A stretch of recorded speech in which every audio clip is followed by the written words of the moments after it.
Olá pessoal, nós estamos aqui no município de Coronel Xavier Chaves, estamos aqui com Caio e Douglas, vamos conhecer um pouco aqui da história deles, da propriedade aqui, Ovinocultura de Corte, para já estar hoje mostrando para a gente aqui um pouco do dia a dia deles. Vamos conhecer um pouco mais aqui da história da cabanha. Por favor, fique à vontade. Tudo bom? Nós aqui trabalhamos na criação de cordeiros de corte. É um sistema de criação intensivo, né? Semi-intensivo a intensivo, onde a gente mantém as matrizes boa parte do ano nas pastagens e os cordeiros confinados do dia que nasce até o abate. E eventualmente, algumas épocas do ano, a gente faz suplementação também das matrizes que estão nas pastagens. Como é que é o manejo aqui de vocês, instalações, como é que vocês trabalham as categorias aqui? E o nosso objetivo aqui é uma criação de ciclo completo, né? Então a gente tem o objetivo de ter desde a matriz, produzir os cordeiros e levar esses cordeiros até o abate futuramente com a verticalização total da produção com a nossa unidade aqui de abate e processamento. Então vocês estão hoje já partindo para verticalização também, a ideia de vocês é verticalização. Isso mesmo. Como é que é uma... A ideia é chegar com esses cortes, né, já direto para o consumidor final e fazendo isso tudo dentro da propriedade mesmo. Como é que é o manejo de vocês? Como é que estão os rebanhos? Mostra para a gente aqui da raça que vocês optaram, conta um pouquinho para a gente aqui. A gente aqui é uma propriedade pequena, então que nós temos hoje aqui disponível, são 3 hectares de pastagem de área útil, ou seja, né, bem apertado. Então nós tentamos tirar o máximo proveito dessa área. E para isso, a gente trabalha com um teto de 60 matrizes em parto por ano, rodando 2 lotes de 30 matrizes, objetivando ter 3 partos por ano, né? 3 estações de parto, ou seja, um lote esse ano pare 2 vezes, o outro lote pare 1 vez esse ano. E ano que vem a gente inverte, né? O lote que pariu 1 vez pare 2 e o que pariu 2 pare 1. Então esse é mais ou menos o manejo. Hoje nós estamos aqui com as categorias, né? São os cordeiros aqui em ponto de abate, são cordeiros aí de 7 a 8 meses no máximo, que são os animais destinados ao abate. Nós temos aqui os cordeiros recém-desmamados, que são cordeiros aí com 3 meses, mais ou menos. A categoria de cordeiros intermediário de 3 a 6 meses, né, que são essa cordeirada, ainda tem fêmea e macho aí, juntos, que futuramente a gente separa em 2 lotes, além das matrizes recém-paridas, né, que são...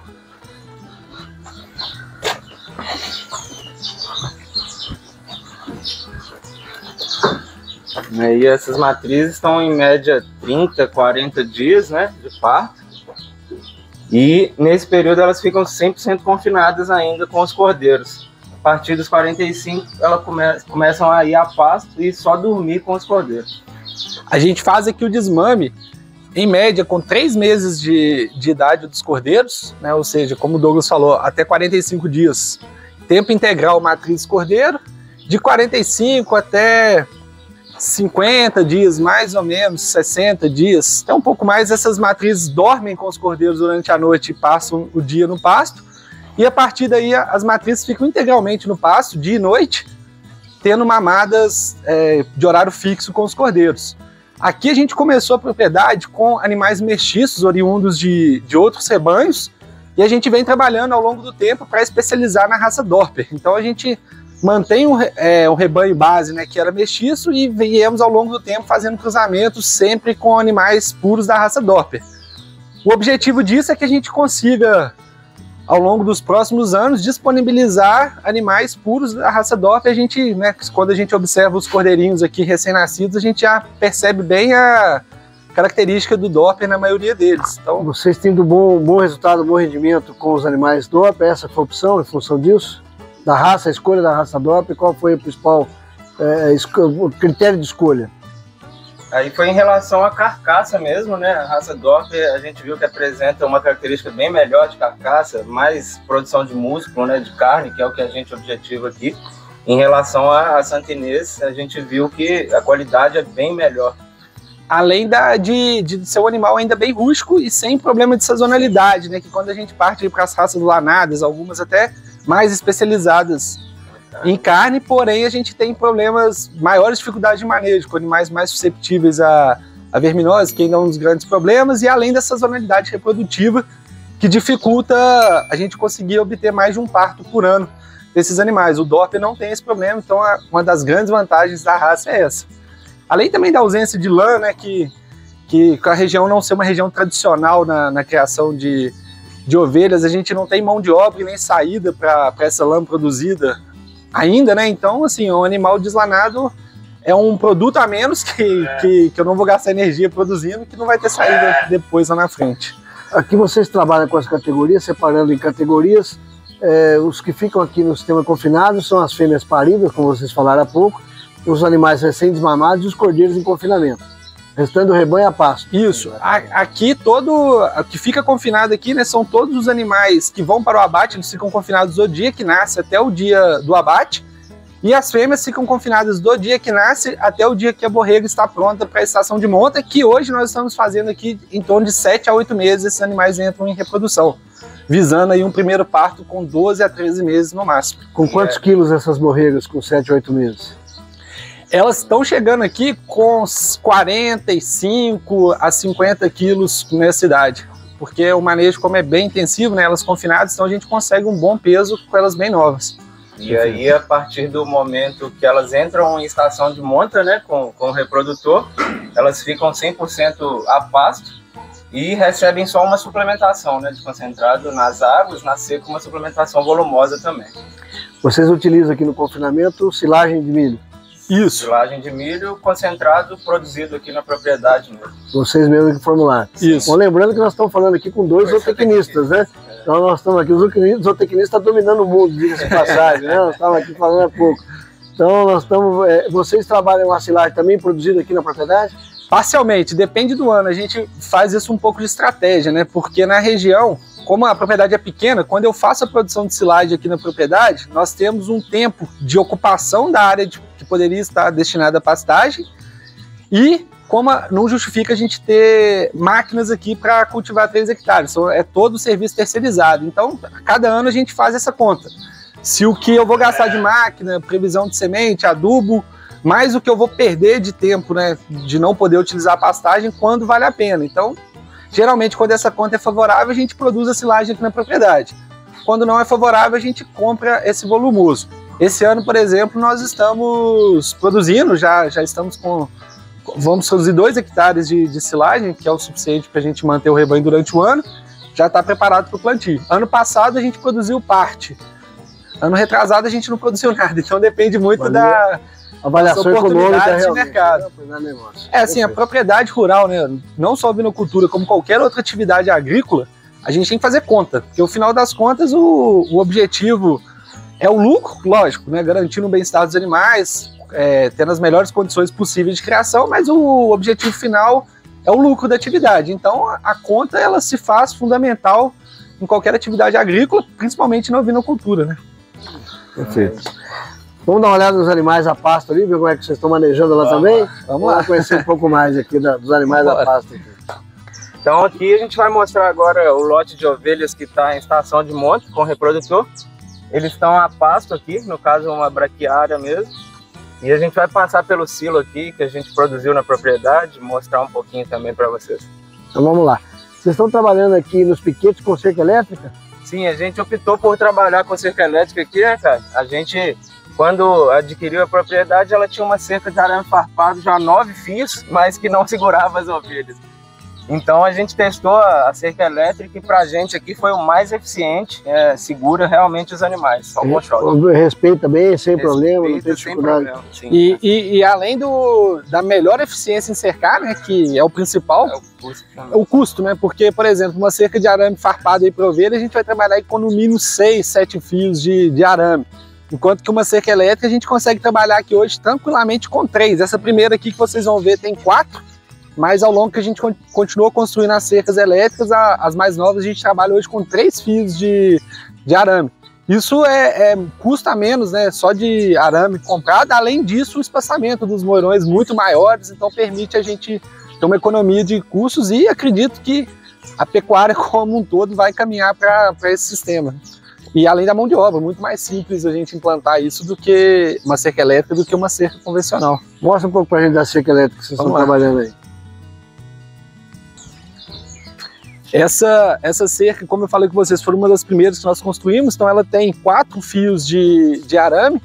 Nós trabalhamos aqui, como o terreno é úmido, é uma baixada e a distância é curta, a gente trabalha com 3 fios positivos embaixo, fechando o choque no pé do animal devido à característica mesmo do terreno. É um terreno úmido e bem próximo ao eletrificador, né? Então a gente não tem problema de trabalhar com fios positivos, né? Só fios positivos. Mas dependendo da característica do terreno, a gente teria que colocar um fio negativo na história.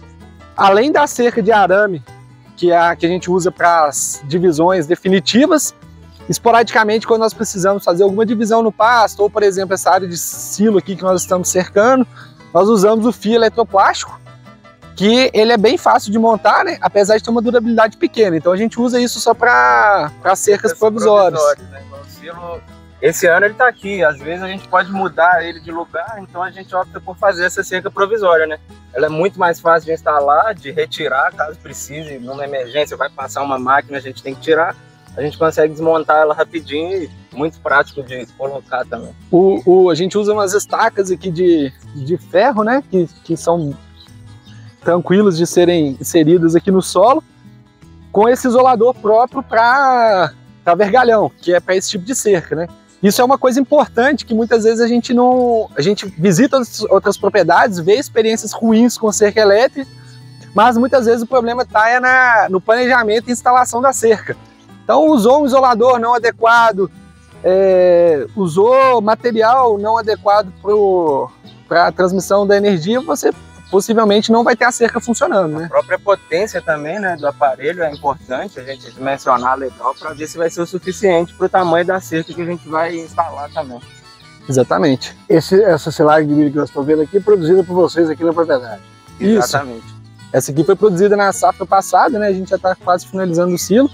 E aqui, como a nossa retirada do painel é pequena, a gente trabalha ensacando a silagem.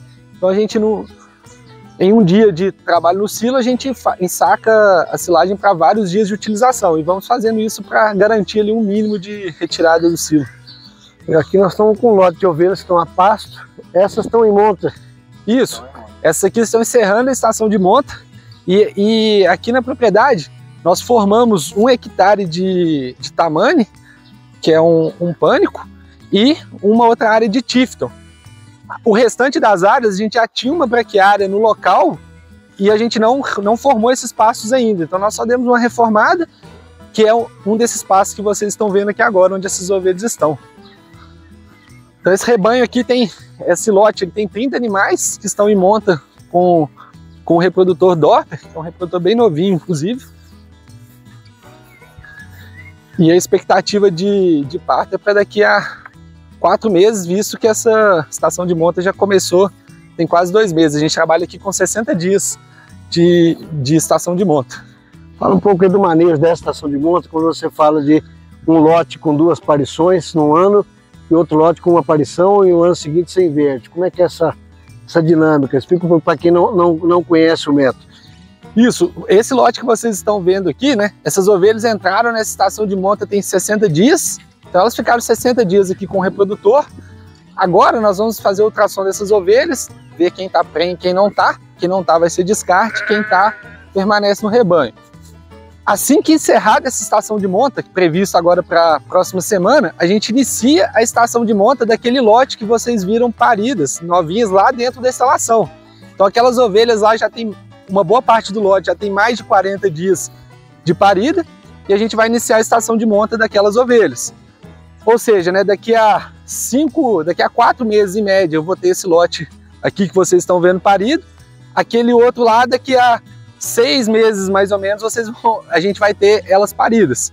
E aí esse lote vai retornar para a estação de monta. Então, ou seja, né, no intervalo aí a cada 18 meses eu vou ter 3 partos de cada um desses 2 lotes de 30 ovelhas. Né? Então em 18 meses eu tenho um lote parindo 3 vezes e o outro lote em 18 meses também parindo 3 vezes. Né? Quando eu sobreponho isso aí ao longo de 2 anos, vai dar 6 partos em 2 anos. Otimiza bastante o rebanho e você tem sempre cordeiro disponível aí dentro da propriedade.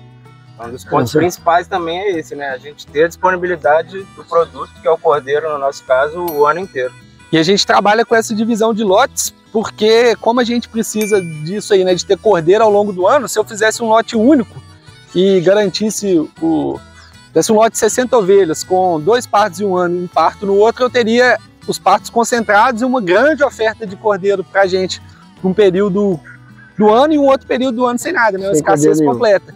Então essa estratégia foi uma estratégia que a gente teve para otimizar essa oferta de cordeiro ao longo do ano. E também para garantir, né, que esse produto vai estar sempre mais fresco. A gente consegue, ao invés de manter ele congelado, a gente vai ter esse abate, esse processamento futuramente ao longo do ano todo também.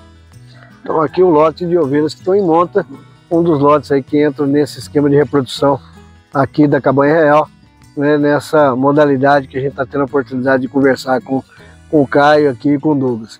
Vocês estavam falando há pouco que a ideia de vocês é verticalizar a produção. Conta um pouquinho para a gente dessa história. Vocês estão montando a estrutura aqui na propriedade? Sim, na verdade a estrutura já está praticamente pronta, né? A gente começou a obra no ano passado, né, Caio? Já a documentação também, demos entrada no andamento do processo. A gente vai trabalhar aqui com o selo de inspeção municipal, né? Que na região aqui é consorciado, é feito pelo Sigedas. E em breve a gente pretende estar com esse produto no mercado, com esse abate inspecionado aí. Já com a marca própria de vocês? Marca Cabanha Real, já Cabanha Real. Provavelmente quando vocês estiverem vendo esse vídeo já pode procurar que já vai ter no mercado os cortes da Cabanha Real. Podemos conhecer a estrutura de vocês lá? Claro, vamos lá? Vai ser um prazer. Tem um detalhe que vocês estavam comentando comigo há pouco, é a preocupação aqui da Cabanha Real com a questão ambiental, né? Nós estamos vendo aí o mundo todo preocupado com a questão da sustentabilidade, né, a rastreabilidade da produção, e a questão ambiental é uma questão que o produtor tem sempre trabalhado. Qual que é o trabalho que vocês têm feito aqui na questão ambiental da propriedade? Aqui, além da preocupação com a produção, produtividade e bem-estar animal, o lado ambiental é uma preocupação constante nossa que a gente não abre mão. Se vocês repararem, né, ao longo de toda essa filmagem, toda essa área de mata que circunda a propriedade, ela é superior ao mínimo exigido pela lei de conservação. E além disso, nós estamos construindo um biodigestor aqui para tratamento tanto dos efluentes do futuro abate e processamento de carne, como da propriedade como um todo. Então, a gente tenta buscar manejos que sejam o mais ambientalmente adequado para garantir a sustentabilidade, né? Porque muito se fala em cumprir a lei, mas a gente acredita que cuidar do meio ambiente, cuidar do bem-estar ambiental tem que ser mais do que cumprir lei, sabe? Tem que ser uma iniciativa mesmo de cada um. A gente tem que cada um deixar a sua contribuição. Fala um pouquinho pra gente aqui do biodigestor, mostra pra gente aí. Aqui a gente optou por utilizar um biodigestor, né? Para tratar todo esse efluente, né? Gerado aí pela propriedade. Então aqui todo o efluente produzido lá na planta de abate e processamento vai ser destinado aqui, onde ele é tratado e depois vai para a vala de infiltração.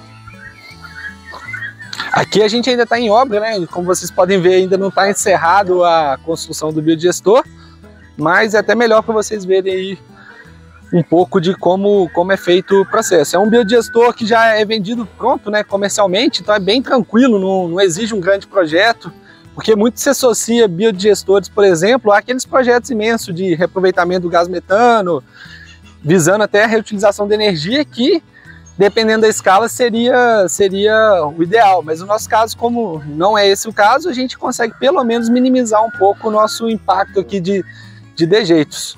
Mais uma preocupação aqui da Cabanha Real, além do manejo, bem-estar animal, né, a condução do rebanho, a questão ambiental também sendo tratada aqui com zelo pela Cabanha Real. Perfeito, vamos lá conhecer então a estrutura do abate. Vamos lá. Aqui nós estamos com a unidade de processamento, né? Isso explica pra gente como é que vai funcionar, a capacidade, como é que funciona aqui, qual que é a ideia de vocês aqui com o processamento. Então a gente vai mostrar um pouquinho para vocês aqui agora, né, da nossa planta aqui de abate e processamento. E a gente fez a licença nossa aqui para o abate de 5 animais por dia, né, que já é bem alto até pra gente, pro rebanho que a gente tem. E o Caio vai falar um pouquinho mais aí para vocês, né? Quando nós começamos a atividade aqui na região, uma das preocupações nossa era a venda dos produtos, né? E como a propriedade é pequena, a gente comentou em algum momento que ela é uma propriedade de 3 hectares de área útil, o que acontece? Eu tenho a minha capacidade de produção limitada e como é de conhecimento da maioria, vocês, atividades agropecuárias, a gente depende da escala para manter a lucratividade do negócio. Como a gente não tinha possibilidade de criar essa escala na forma de produção, uma das estratégias que nós tentamos foi agregar mais valor ao nosso produto final, né? Então aqui é uma propriedade pequena, familiar, que a gente quer vender os cortes diretamente ao consumidor final, visando um maior retorno econômico em cima dos animais, e além do que disponibilizar também para a região, para os pequenos produtores aqui em volta, a capacidade também de poder abater os seus animais, pois uma das dificuldades hoje da ovinocultura é o escoamento da produção, né? Nós temos o consumo de carne de cordeiro no país como um todo. Se a gente olhar médias, comparar isso aí com bovinos, suínos, aves, bem baixo. Se eu te falar que é inexistente, eu não estaria mentindo, o consumo é baixo, é muito baixo. Então a gente não tem estruturas aí grandes de processamento e abate na região. Então, para a gente poder dar esse salto, a gente sentiu a necessidade de incluir no projeto a parte do abate e processamento, né? E até para disponibilizar também, né, a carne de cordeiro na região. É uma coisa difícil de a gente encontrar, né? A gente encontra em alguns supermercados grandes só, e normalmente são marcas de fora, né? Não tem nada da região. Então a gente teve essa ideia, além de agregar valor, né, claro, para a gente, para poder disponibilizar direto para o consumidor final aí um corte fresco e de qualidade regional. Vamos conhecer um pouco da estrutura? Vamos conhecer Vamos lá.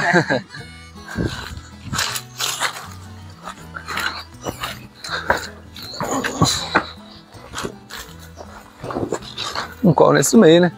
Começa lá no... Vim fazendo o processo, né?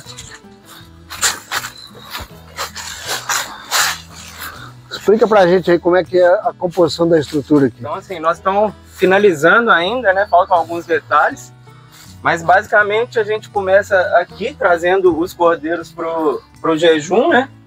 Ele fica nesse curral de espera que a gente chama. Aqui o animal faz um jejum hídrico e alimentar, e com isso a ideia é que o animal esteja o mais vazio possível, né? Bexiga, o próprio trato gastrointestinal também, para não ter nenhum risco de contaminação da carcaça ali quando a gente realizar esse abate. Do curral de espera ele entra para a parte suja que a gente chama, né? Aqui tem um portão onde o animal vai entrar. A gente mostra por dentro aqui.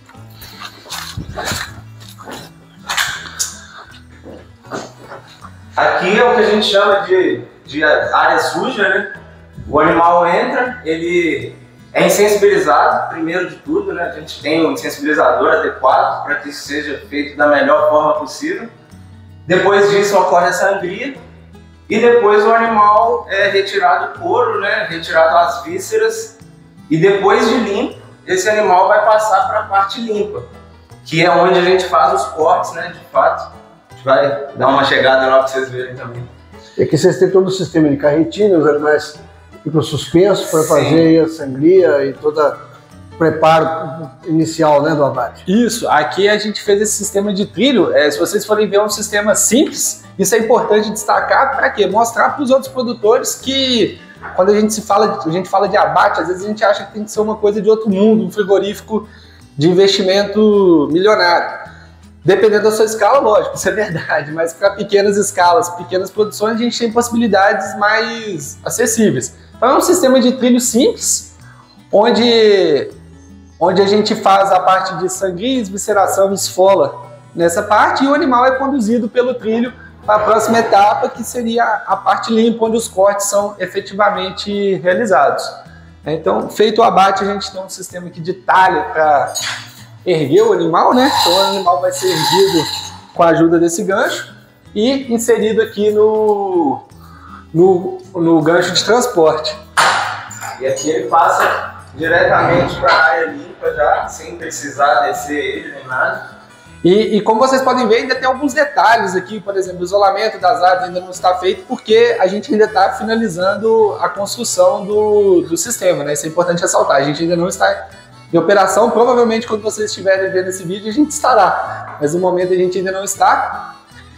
E aqui é importante porque, se vocês repararem, é só um óculo de acesso de uma área para outra que faz com que quem esteja trabalhando, né, esse é o óculo que eu comentei com vocês, Isso faz com que quem esteja trabalhando aqui nessa parte, tida como uma parte suja da produção, não tenha acesso à parte dos cortes. Então a gente opera aqui com 3 pessoas, basicamente. Uma pessoa conduzindo os animais de fora para dentro, uma pessoa exclusivamente aqui nessa área de esfola e desvisceração e outra pessoa na parte de cortes e acabamento. Então, isso é a ideia para não haver contaminação cruzada aqui nos ambientes, né? Quem está na parte limpa fica exclusivamente na parte limpa, nos cortes, na embalagem, e quem está na parte suja, na parte de evisceração, fica só aqui também.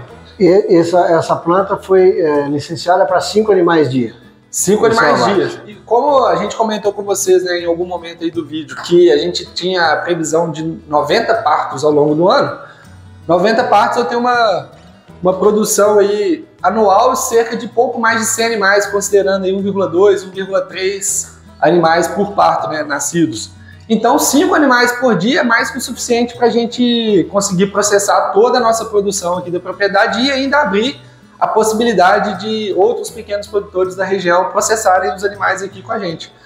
Vocês falavam que o Serviço de Inspeção Municipal aqui está vinculado a um consórcio de municípios, não é isso? Isso foi um projeto que agregou bastante nessa parte de comercialização, porque antigamente, né, existia o Serviço de Inspeção Municipal, que te habilitava a vender exclusivamente no município onde você estava inserido, né? E a gente aqui, como falamos, estamos em Coronel Xavier Chaves, uma cidade pequena, que, portanto, é um pouco limitada, apesar de estarmos perto de outros centros turísticos, como, por exemplo, São João del Rei, Tiradentes.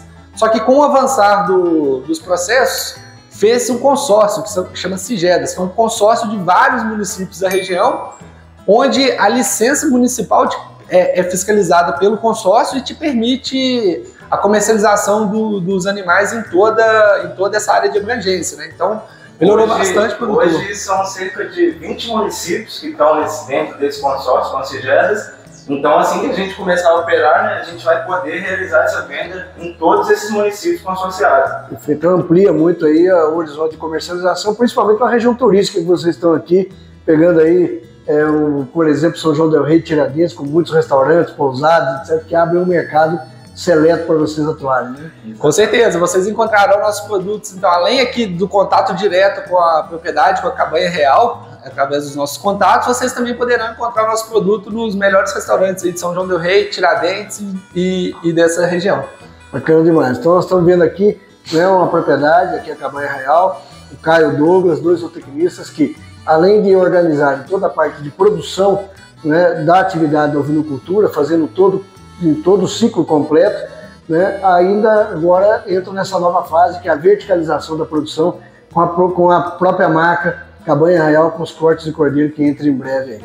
Vamos falar mais alguma coisa aqui, algumas informações a mais aí na próxima etapa. Então nós estamos aqui com a unidade de processamento aqui da Cabanha Real, né, mostrando um pouco da parte externa aqui da estrutura.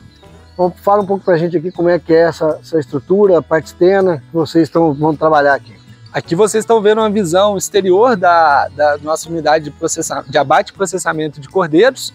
Foi um projeto 100% concebido e desenvolvido por nós mesmo aqui na cabanha. Eu e o Douglas fizemos toda a parte de projeto, orientação da construção. E aqui, né, vocês estão visualizando o curral de espera, que é a primeira etapa do abate, onde o animal vai fazer a parte de jejum antes de entrar para a sala de abate propriamente dita. A gente ainda está aqui em fase final de construção, né? Portanto, a gente ainda tem aqui alguns detalhes a serem feitos. Eventualmente, acho que tem um cachorro apareceu no fundo do vídeo, mas isso é porque a obra ainda não está finalizada, tá? Então a gente ainda não está em operação. Não finalizamos ainda o cercamento de todo o perímetro externo. E aqui vocês podem visualizar como é bem simples a construção, né? Não é um bicho de 7 cabeças, mas extremamente operacional, adequado à nossa demanda e permite a gente produzir os cortes com toda a qualidade e exigência para entregar um bom produto ao mercado. A gente tem a primeira etapa de abate, que filmamos aqui, é o curral de espera, a parte de abate, esvisceração e esfola, depois a parte de processamento e por último a parte de embalagem e expedição, onde o produto vai estar disponível para o consumidor. Você tem ideia mais ou menos do investimento para poder deixar uma estrutura no ponto que está para 5 animais, já um ponto de abate? Aqui foi um pouco fora da curva, né? Porque a gente acabou utilizando uma instalação antiga que tinha, era um quartinho de despejo, assim. A gente conseguiu aproveitar ele, então diminuiu bem o custo nosso, o custo da obra, né? O custo nosso total, né, considerando a reforma desse cômodo já pré-existente, a construção da extensão, ficou em torno de 40 mil reais, foi o investimento necessário para... Com os equipamentos, com talha, com estrutura, biodigestor? Com os equipamentos fica um pouquinho mais, né? A gente pensando em termos de obra, né? 40 mil reais para concepção aí dessa unidade, e aí até 50, 60 mil, considerando os equipamentos envolvidos. Perfeito. Então conhecemos um pouco mais da estrutura de abate. Em breve nós vamos ter aí os produtos Cabanha Real disponível no mercado com os cortes de cordeiro para essa região de Coronel Xavier Chaves. Bom, nós estamos aqui em Coronel Xavier Chaves, Cabanha Real, estou aqui com os dois zootecnistas, Douglas e Caio, né? Onde a gente tem a oportunidade de conhecer hoje um projeto diferenciado. Nós vamos ver ao longo do vídeo vários assuntos, né? Principalmente uma propriedade de pequeno porte com a verticalização, com toda a produção e a verticalização da produção. É essa história que nós vamos conhecer hoje. Para começar, eu queria que vocês contassem um pouco da história da Cabanha Real. Como é que ela começou, por que da ideia, afinal, por que criar ovelha? Qual foi a ideia de criar ovelha? A gente começou em 2017, né, Luciano? Tudo começou no estágio que eu fiz na faculdade, na UFSJ, né, onde eu formei em zootecnia. Lá eu trabalhei um pouco com o Caio, lá no setor de caprinos, então a partir desse estágio a gente teve essa ideia de criar ovinos. A gente tinha aqui uma área pequena, né? Então aí foi o ponto principal onde entraram os ovinos. É uma área que é inviável para bovino ou outra atividade com animais maiores.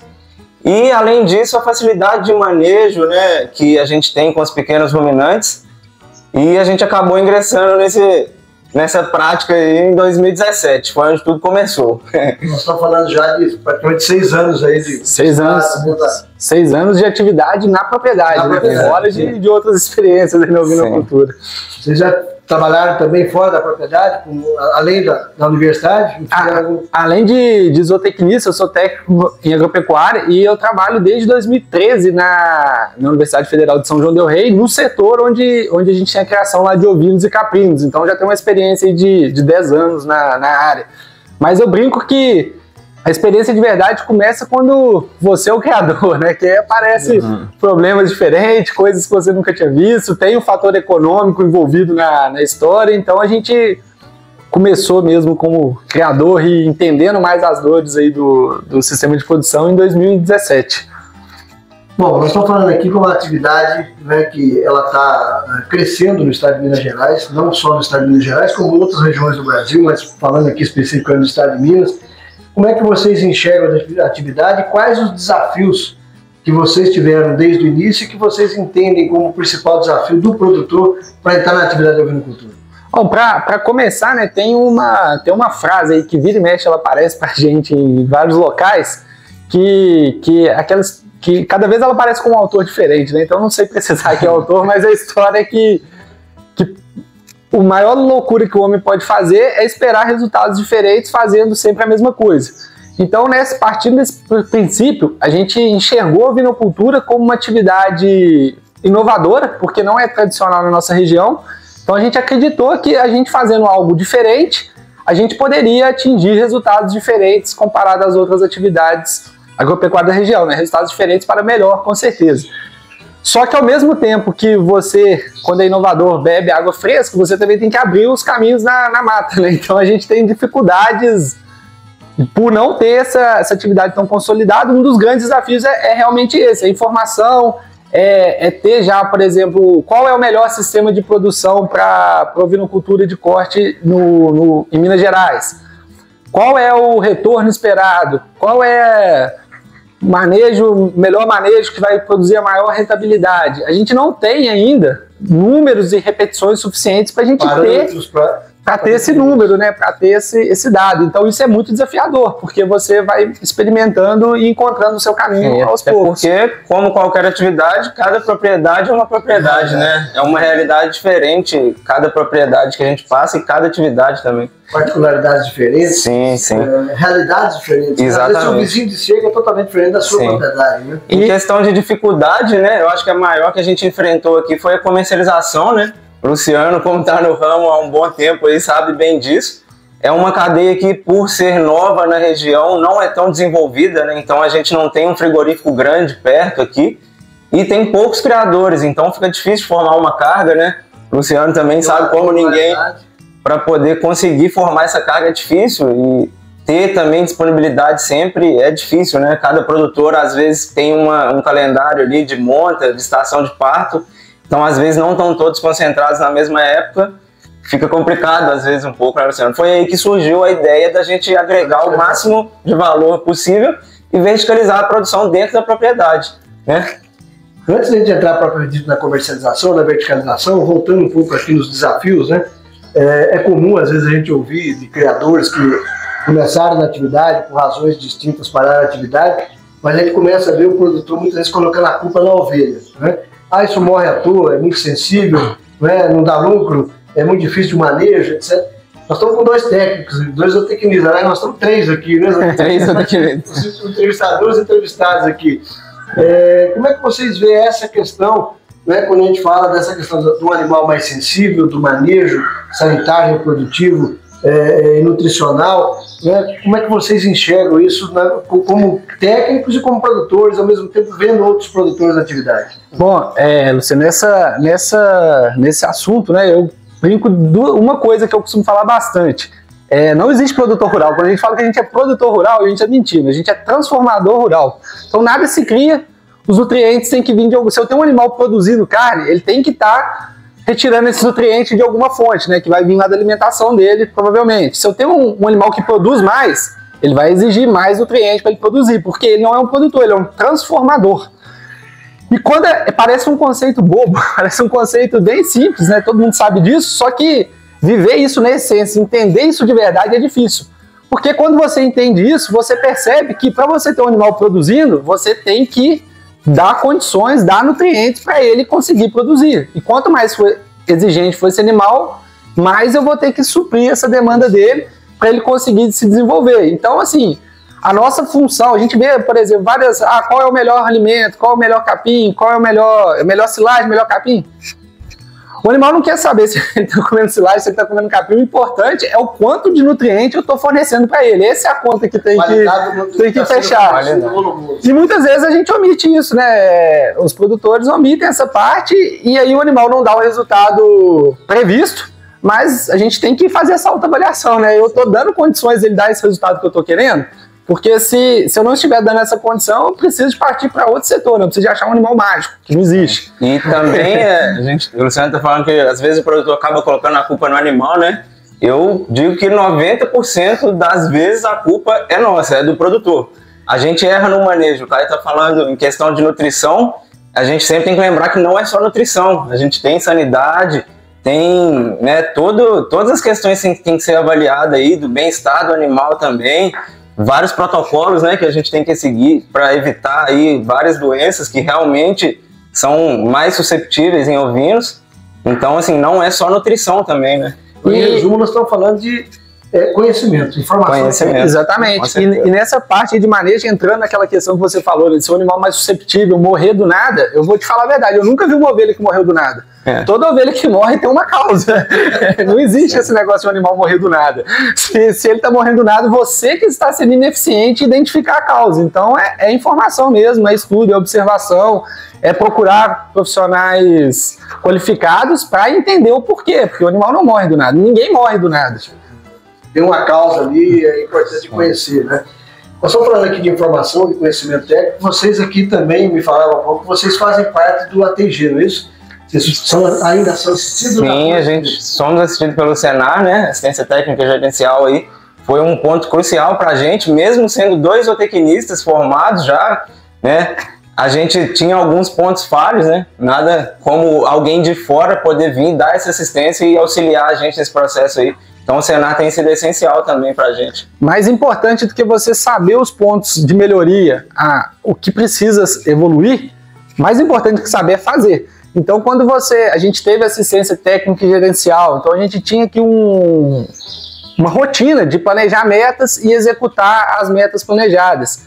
E muitas vezes eram coisas que nós já tínhamos conhecimento que precisávamos fazer, mas não colocávamos isso como meta e não caminhava naquele sentido. E aí, a partir do momento do ATG, a gente começou a ter essa rotina de estabelecer planos gerenciais, metas, atividades de curto prazo e conseguimos ir evoluindo o rebanho. E eu posso dizer assim que não que a propriedade melhorou, mas que a gente virou produtor de fato após o ATG. Antes do ATG a gente era colecionador de ovelhas. A gente tinha várias ovelhas aqui no plantel, mas não tínhamos índices produtivos adequados. A gente não conseguia trabalhar números porque realmente os animais ainda não eram, o nosso rebanho não era produtivo. Então a partir do ATG a gente conseguiu virar o ovinocultor de verdade. E aí falando, aproveitando aqui da zootecnia, falando em medição, né, em ter números, né? Nós estamos falando em índices zootécnicos. Como é que vocês enxergam a importância do índice zootécnico na condução, né, da atividade da ovinocultura? É essencial, né? Sem índice zootécnico a gente não consegue fazer uma seleção, a gente não consegue escolher melhores matrizes, melhores cordeiros que tiveram um desempenho melhor, né? E com isso a tendência é ter prejuízo na atividade. Tem uma frase que fala, né? Só se gerencia o que se mede. Sim. Então, sem números, sem medidas, é impossível a gente fazer gestão. Não existe gestão sem número. Então, quando você tem uma propriedade onde você não sabe os números de desempenho econômico, desempenho produtivo, você não tem como gerenciar nada, né? Você não sabe onde você está. E outro detalhe não é só saber também, né? É a gente estudar e interpretar esses dados. Isso é mais um... Desculpa te contar, mas isso é mais um fator importante que o Douglas disse, né? Por exemplo, é comum às vezes você visita a propriedade, a gente já teve fases assim onde você tem tudo anotado. Então você tem várias coisas anotadas.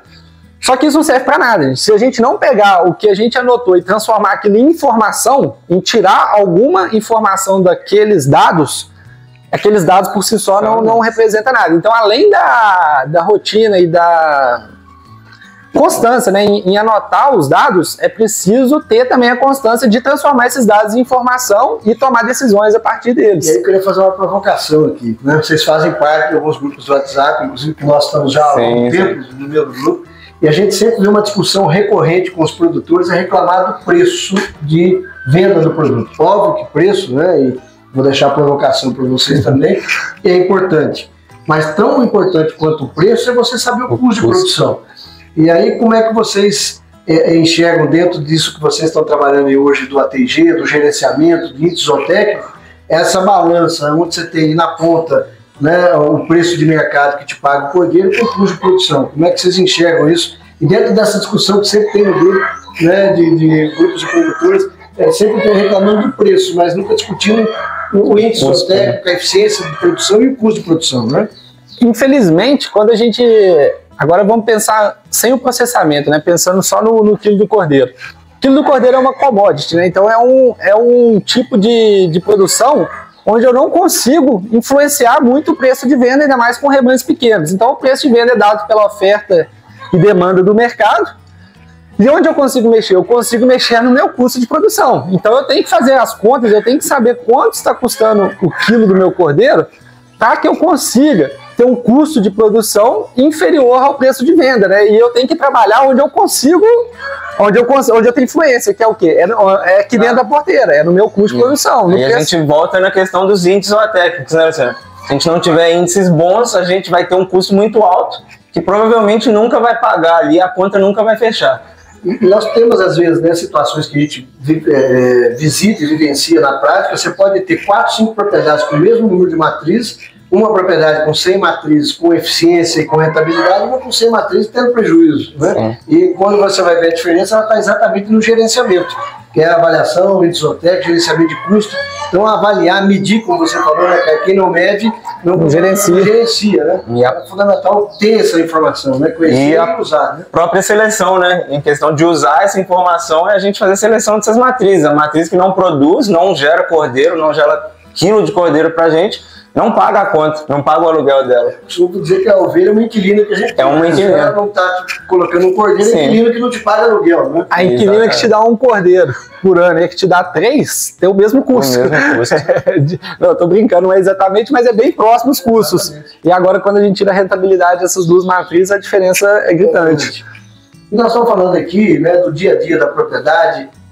Vocês têm, né, uma particularidade de uma propriedade que tem um tamanho restrito, vocês falaram que são 3 hectares de área, que é outro desafio do produtor, que é o planejamento alimentar.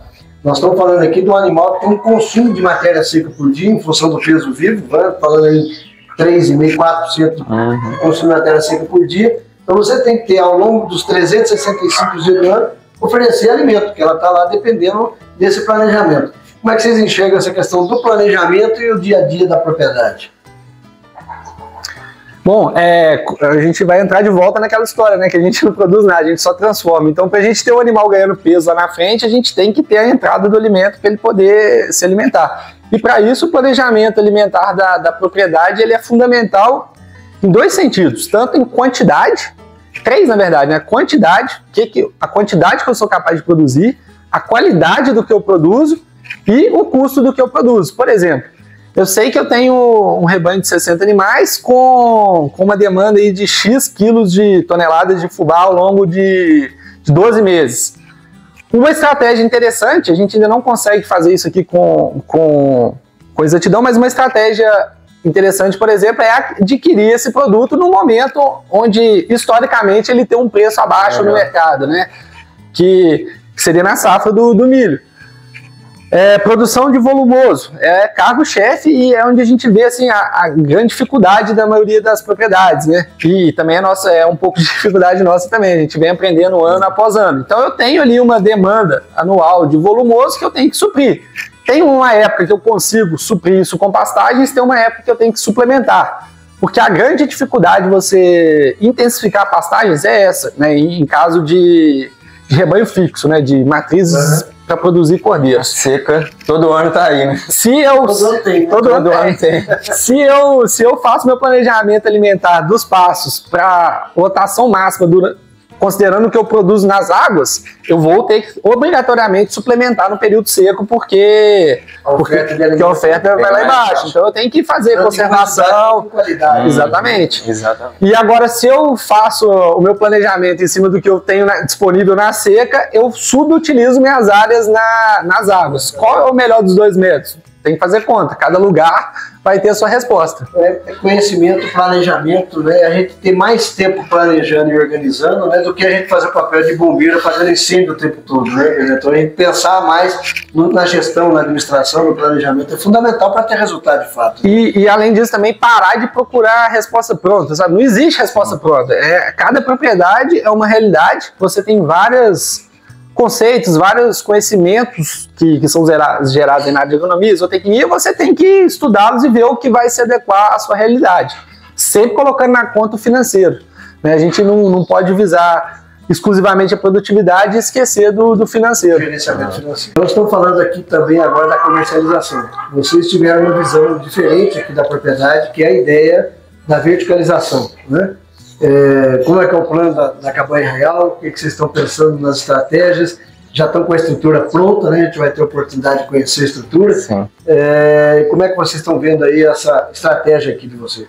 Bom, a gente tem que pensar na atividade, tanto na rentabilidade por unidade, como no montante gerado, né? Isso também é outra conta que muitas vezes é omissa na hora de planejar a atividade. Por exemplo, né, estima-se hoje que um lucro de um cordeiro para comercialização esteja em torno de 30 a 150 reais no melhor dos mundos, que é bem difícil, mas é 30 a 100 reais. Aqui eu tenho uma capacidade limitada de produção de cordeiro, nós temos aqui no máximo 100 cordeiros sendo gerados por ano. Se vocês fizerem uma conta rápida e 100 vezes 100 vai dar 10 mil, se mais ou menos a conta. Então se eu estipular aí um lucro líquido de 100 reais por cordeiro vezes 100 cordeiros, eu vou ter um lucro de 10 mil por ano, que assim, apesar de ser lucro, é um montante que não justifica o trabalho que a gente tem com a atividade. Então, para a gente conseguir ter... E a gente não consegue aumentar a escala devido ao tamanho da propriedade. Então, para a gente conseguir transformar esse montante num montante que seja significativo e que faça sentido, a gente tem duas formas de trabalhar, né? Ou aumentar a escala, aumentar a quantidade produzida, ou aumentar o lucro por unidade, né? Que foi o que a gente buscou atacar as duas frentes com a parte de abate e processamento, porque eu consigo ter um valor agregado maior, né? Eu tiro aí eu consigo aumentar aí cerca de 50% o valor médio da unidade, do quilo vendido, e ao mesmo tempo eu também consigo aumentar a escala, porque a gente pode terceirizar o abate para outros produtores. Você pode inclusive comprar cordeiros para abater aqui e comercializar. Exatamente, exatamente. Para quem não conhece, nós estamos aqui com o Coronel Xavier Chaves, na região do Campos das Vertentes, né? Que é uma região do circuito histórico de Minas. Então nós estamos aqui próximo a São João del Rei, Tiradentes, a Estrada Real, né? E isso vai possibilitar, né, a comercialização, porque vocês têm, através da inspeção do consórcio que vocês fazem parte, comercializar nesses municípios todos aqui da região, não é isso? Exatamente. Em breve estaremos aí com nossos cortes disponíveis em todos esses municípios da região de São João del Rei. Bom, nós estamos caminhando aí para o final da nossa conversa. Eu queria de vocês aí, para os produtores que estão com a gente, ouvindo, né? E aqueles que vão iniciar na atividade, outros que pretendem trabalhar ou crescer, qual é o conselho que vocês podem dar para o produtor, para quem quer começar ou para quem está na atividade, né, que vocês gostariam de estar passando uma mensagem aqui para os nossos criadores, para os ouvintes que estão com a gente aqui? Meu primeiro conselho, antes de começar, planejamento. Planejamento forrageiro, planejamento econômico, estudo de viabilidade. A gente aqui, somos dois zootecnistas, a gente começou como não se deve começar, né? A gente trouxe os animais, depois fomos pensar em alimentação, em sanidade, instalação, que é extremamente importante também. Então isso dificultou bastante a nossa vida, porque a gente foi, como o Luciano falou, apagando incêndios. Problemas que sempre surgem, em qualquer atividade vão surgir, né? Principalmente quando a gente é novo na atividade, a gente vê outro produtor, parece sempre muito fácil, né? Mas a realidade é diferente. Então, assim, planejamento antes dos animais, para mim, é essencial. O maior aprendizado que eu tirei aqui foi isso. Se o conselho fosse tão bom assim, eu ia vender aqui. Eu não ia oferecer assim gratuitamente, mas se vocês quiserem acreditar, né, um conselho é seguir o que o Douglas falou, visitar produtores, principalmente, né? Agora vocês estão tendo essa oportunidade, até agradecer a iniciativa do Luciano de fazer esse vídeo, que quando nós começamos não tínhamos essa opção, então vocês vão ter a oportunidade de visitar e ouvir a cultura do Brasil, né, tomara, da sua casa. Então já é um bom começo e já é um material aí que vocês têm que é muito importante, vai ser um grande divisor de águas. A gente está de portas abertas, né, para receber qualquer criador, o futuro criador que queira vir visitar, aprender o que não se deve fazer, principalmente, pouco do que se deve fazer também. É isso aí, tentem trocar informações com outros produtores, no sentido de não repetir erros que já foram feitos, né? Então, se tem um produtor que já cometeu um erro e esse produtor pode te falar desse erro para você evitar, cara, isso é vale ouro, sabe? Aprendizado é uma oportunidade única. Te economiza o bem mais precioso que nós temos, que é o tempo. Então é um tempo que você vai economizar. E o principal conselho de todos é começa.